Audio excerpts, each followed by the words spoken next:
Shalom a todos compañeros y Rosh.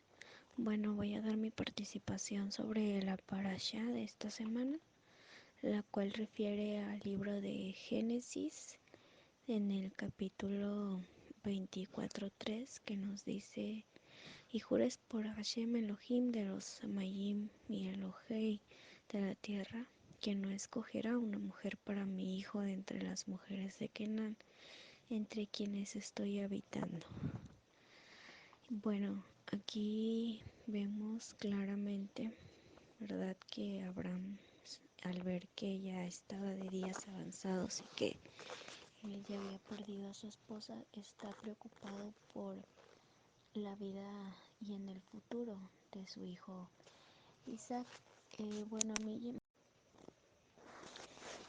perdón, y bueno, vemos aquí, ¿verdad?, que Abraham estaba preocupado por la vida de su hijo y del futuro, al decir que tenía miedo que fuera a emparentar con una tribu que no era la de él.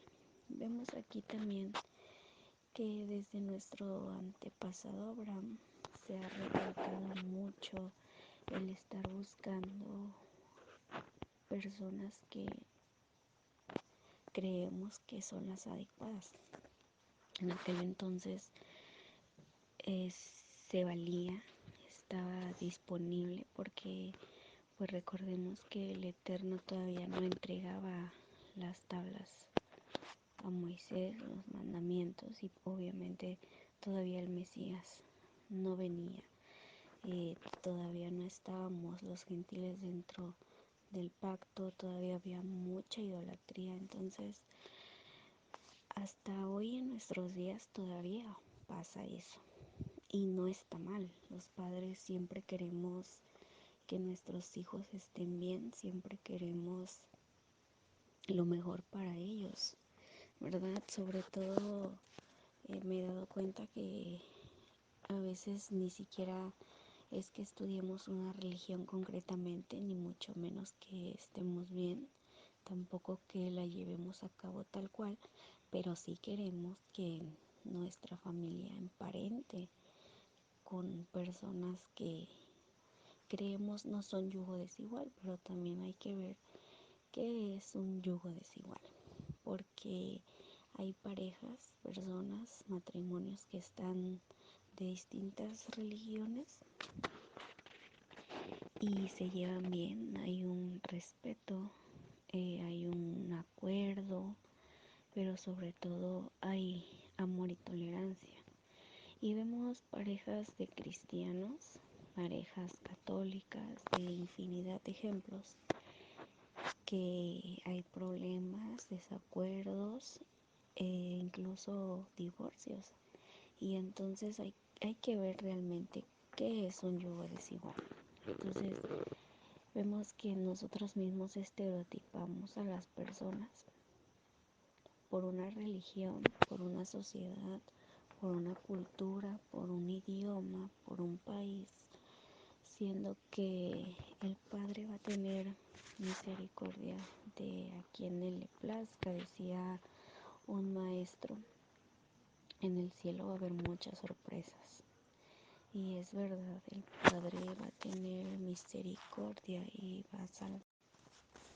Si nosotros estereotipamos a las personas diciendo que ya porque eres de tal parte, de tal religión, eres un yugo desigual, y muchas veces no es así. Entonces nuestro Padre va a tener misericordia de católicos, musulmanes, hebreos, judíos, porque Él es quien decide, quien conoce los corazones. Pudiera ser que hay cristianos que aparentan ser muy buenos cristianos, católicos que aparentan ser muy buenos judíos, hebreos, pero sin embargo tal vez el corazón no es bueno.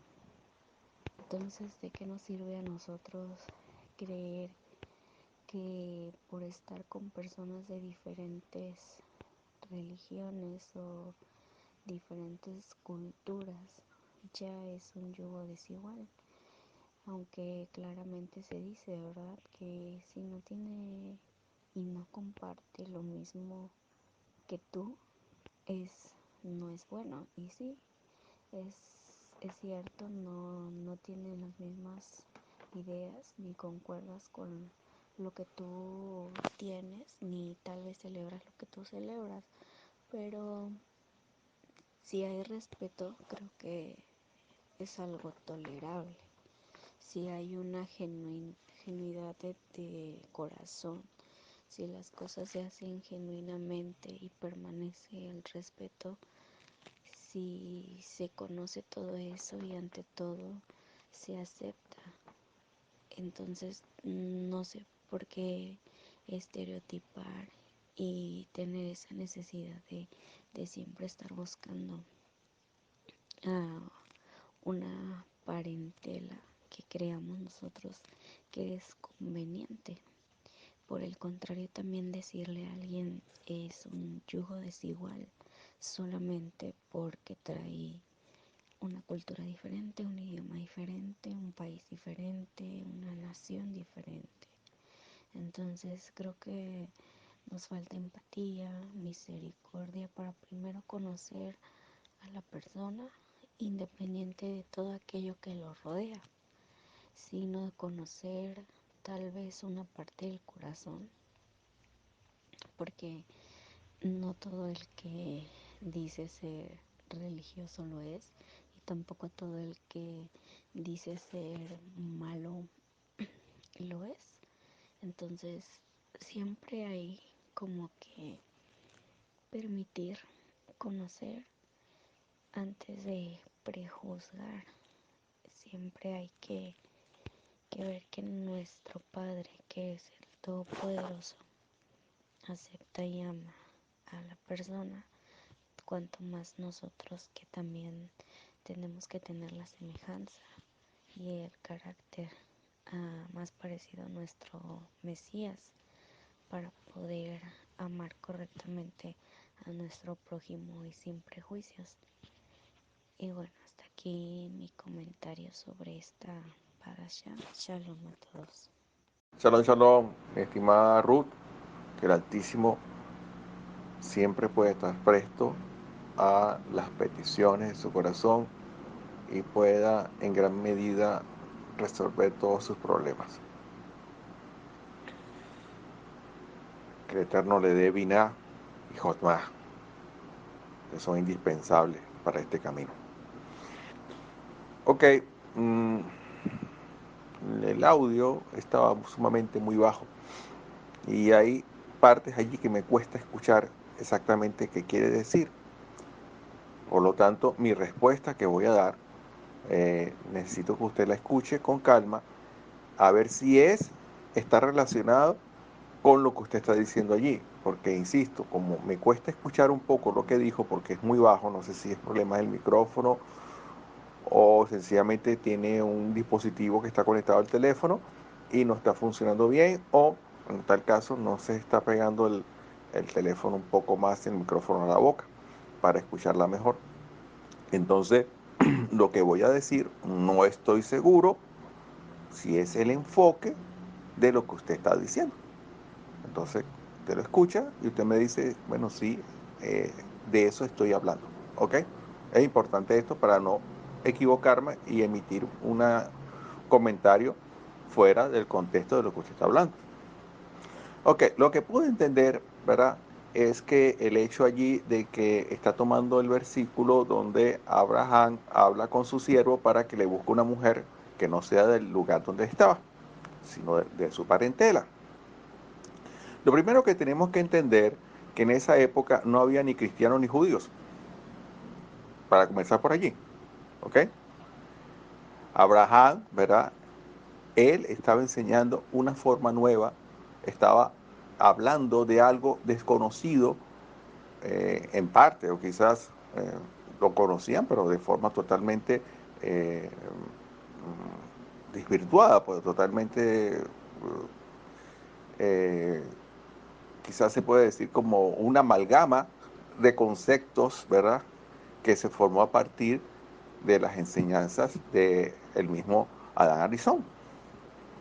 Y esto sabemos que poco a poco se fue contaminando con otras cosas, se fueron agregando otras cosas que no no son consonas, porque déjeme decirle que todos los que estaban, ¿verdad? Los que estaban en, en esa tierra, en esa época, ¿verdad? Practicaban la idolatría. Todos. Inclusive los parientes de Abraham practicaban idolatría. Donde él mandó a su siervo a buscar mujer, ahí practicaban idolatría. ¿Ok? Lo que pasa es que, dicen nuestros sabios, que la idolatría de los cananitas era aún más profunda, porque no solamente era la práctica, sino que ya estaban totalmente convencidos de que de esa forma de sus actitudes perversas era lo mejor. Es como lo que pasó con las ciudades, como se conoce normalmente, Sodoma y Gomorra, donde no era simplemente el pecado, era que ellos estaban convencidos de que esa era la mejor manera de actuar. O sea, ya el límite de entre lo que es bueno y lo que es malo se rompió. ¿Ok? Entonces, por eso es que también el Eterno le dice en una oportunidad, ¿verdad? Que va a heredar esa tierra hasta que la maldad del amorreo, del jebuseo y todas esas ciudades que estaban allí llegue a su colmo. ¿Ok? Porque hay una medida de pecado. ¿Ok? Hay personas que saben que está haciendo algo malo, ¿verdad? Lo están haciendo, pero aún hay una conciencia de que lo que están haciendo no está bien, aunque lo sigan haciendo. Entonces, ahí de repente hay una medida puede haber un punto de inflexión de que esa persona pueda tener un cambio. Pero las personas que habitaban, los vecinos que estaban con Abraham, ¿no? Esa línea de lo bueno, de lo malo que pueden estar haciendo se rompió. Ya ellos estaban convencidos de que su forma de actuar era la correcta. ¿Ok? Entonces no había ya corrección, ya no había forma de corregirlo. ¿Ok? Sin embargo, los parientes de la ciudad donde estaban los parientes de Abraham, aunque también era idólatra, ellos había una línea allí que podía en una medida ser corregida, se podía dar un cambio, ya no eran corregibles, mientras que los otros ya eran incorregibles. ¿Ok? Entonces, tenemos que estar siempre pendientes de eso. ¿Ok? No es que Abraham mandó a buscar allá, porque allá, no, allá todo el mundo era un santos de nichos, elevados, metido en una vitrina. No. Es totalmente absurdo. Eso está fuera de contexto. ¿Ok? Los dos eran idólatras, pero lo que pasa es que ya eran incorregibles y los otros tenían la oportunidad de corregir. Si lo vemos bajo ese punto de vista. Ok, lo que puedo entender, ¿verdad? Es que usted dice de que hay personas que pueden convivir, ¿verdad? Con ideas diferentes. Y yo no digo, cuando usted me habla de religión, ¿ok? Yo puedo entender eso. ¿Un religioso puede convivir con otro religioso? Sí, sí, yo creo que sí. ¿Por qué? Porque la religión es simplemente eso, costumbres, eh, tradiciones que se cumplen porque, bueno, porque eso fue lo que se me enseñó, eso fue lo que se me dijo y yo lo cumplo, ¿verdad? Porque es lo que me define como persona, es mi etiqueta, ¿ok? Mi etiqueta como cristiano católico es ir a misa todos los domingos. Mi etiqueta como cristiano católico es que, bueno, yo pueda tener una cruz o un lugar donde yo pueda prender una velita y ese tipo de cosas, ¿verdad? Ahora, mi etiqueta como cristiano evangélico, que otro tipo de religión, ¿verdad? Es que yo no prendo velitas, que yo no voy a la iglesia, yo no voy a una iglesia católica, pero sí voy a un culto evangélico, ¿ok? Entonces, pueden coexistir dos personas así. Bueno, si de repente el sentimiento, ¿verdad? Supera la tradición, la religión, sí, sí puede, porque ninguno de los dos, ¿verdad? Está comprometido realmente, su vida depende de lo que está haciendo, de lo que supuestamente anuncia, porque simplemente es eso, es una religión, tradiciones y costumbres. Las tradiciones y costumbres no tienen nada que ver con el sentimiento humano. Simplemente son formas de yo de expresarme delante de la sociedad para encajar en un sitio o encajar en otro. Más nada. Eso no tiene nada que ver con lo que yo siento, lo que yo soy como persona. No. Por eso es que dos religiosos pueden convivir. Sí, por supuesto que sí. Porque no hay compromiso ni uno del uno ni del otro, de lo que cree.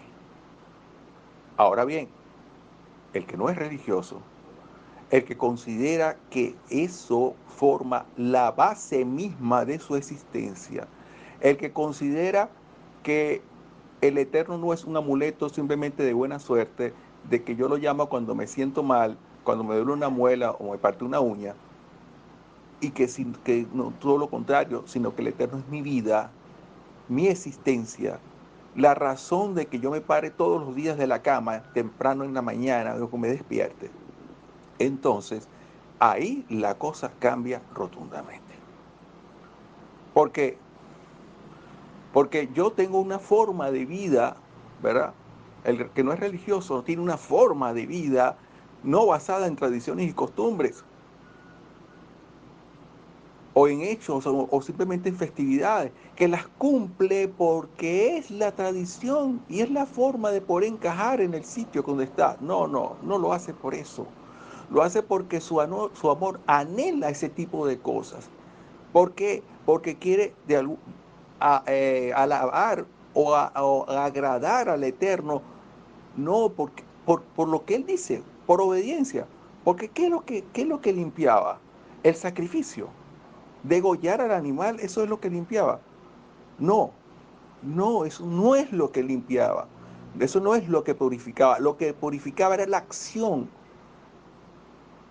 la intención, perdón, la intención, la obediencia de esta persona al mandamiento y poner su confianza plena en esto. Eso es lo que purificaba al pecador, no el animal, no el mandamiento, no el acto, el sacrificio en sí, sino la intención de su corazón. Eso es lo que purificaba a esta persona.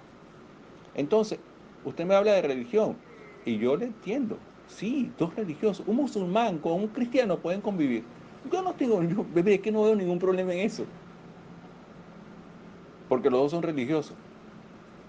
Pero un no religioso, ¿verdad? No puede convivir con un religioso. Esa es la gran diferencia. Porque el que no es religioso, ¿verdad? Tiene una forma de vida. Su esperanza y sus anhelos están en eso. Mientras que el religioso no. El religioso simplemente cumple las tradiciones por apariencia. Y va a haber un momento, ¿verdad? En que este no religioso, ¿verdad? Va a tener un choque con el religioso. Porque el religioso va a querer imponer sus tradiciones y costumbres, las cuales el no religioso sabe que eso no son nada y no valen nada y no tienen ningún valor. Y en un momento a otro va a haber un choque. Porque el no religioso quiere enseñar a esta persona, ¿verdad?, a tener una forma de vida diferente. Pero el religioso, apegado a sus costumbres y sus tradiciones, de las cuales ni siquiera está comprometido, no lo va a entender. Fíjense lo siguiente. En el caso de Cornelio, Cornelio no era judío, ¿ok? Le hacía falta algo. Este señor no era judío porque el mismo apóstol Kefa repudiaba, no quería entrar en esa casa, porque él decía que era una aberración para él entrar en la casa de un gentil. Y no es porque era gentil, no. Usted tiene que irse un poquito y irse a las fotografías, por ejemplo, de las casas de la época que se conservan bastante bien, que por ejemplo la casa de Pompeya, y usted va a ver la cantidad de imágenes que ven allí de sexualismo, homosexualismo, símbolos fálicos, todo este tipo de cosas que para la cultura romana era total y absolutamente normal según sus tradiciones. Para un judío entrar a una casa con símbolos fálicos, con imágenes, ¿verdad?, en actividades sexuales, dibujos con actividades sexuales de diferentes sexos, eso era una aberración. porque no podía entrar allí.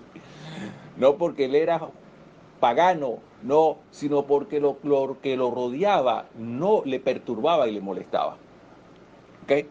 Entonces, a él, a este señor Cornelio, sus acciones, ¿verdad? Le dieron el mérito de recibir el mensaje que lo haría cambiar aún más de lo que estaba haciendo. Si el Señor estaba cambiando con buenas acciones, esto lo iba a ayudar a elevarse a un nivel superior de donde estaba.